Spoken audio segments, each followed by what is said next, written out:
புதுச்சேரி மிகவும் அழகான ஊர் என்பது மற்ற ஊரில் இருப்பவர்கள் கூட கூறும் வகையில் இருக்கிறது. ஆனால் நமது புதுச்சேரி பல இயற்கை சீற்றங்களால் அழிந்து மீண்டும் உயிர் பெற்று வருகிறது. அதற்கு பல சமூக இயக்கங்களும் சமூக அமைப்புகளும் பாடுபட்டு வருகின்றன.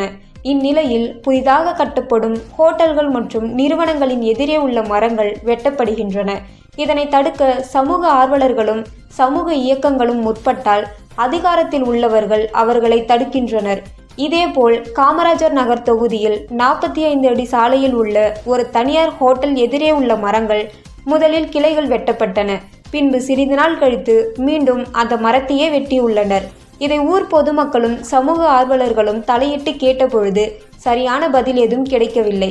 எனவே இதனை கண்டித்து பெரியார் திராவிட விடுதலை கழகம், அலைகள் இயக்கம், பாதிக்கப்பட்டோர் கழகம், பிரெஞ்சு இந்திய மக்கள் முன்னணி ஆகிய அமைப்புகளின் சார்பில் பிணத்திற்கு மனு அளிக்கும் போராட்டம் நடைபெற்றது. போராட்டத்திற்கு அலைகள் விடுதலை கழகத்தின் ஒருங்கிணைப்பாளர் கோகுல் காந்தி போராட்டத்தினை தொடங்கி வைத்தார். பிரெஞ்சு இந்திய மக்கள் முன்னணியின் அமைப்பாளர் இருதயராசு முன்னிலை வகுத்தார்.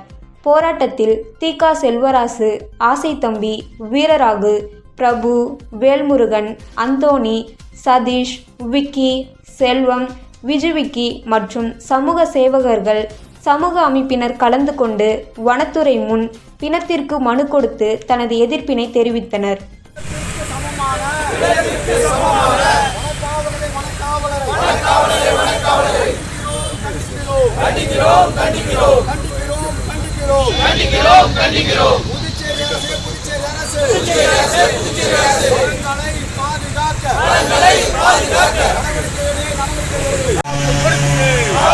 கொடுக்கிடு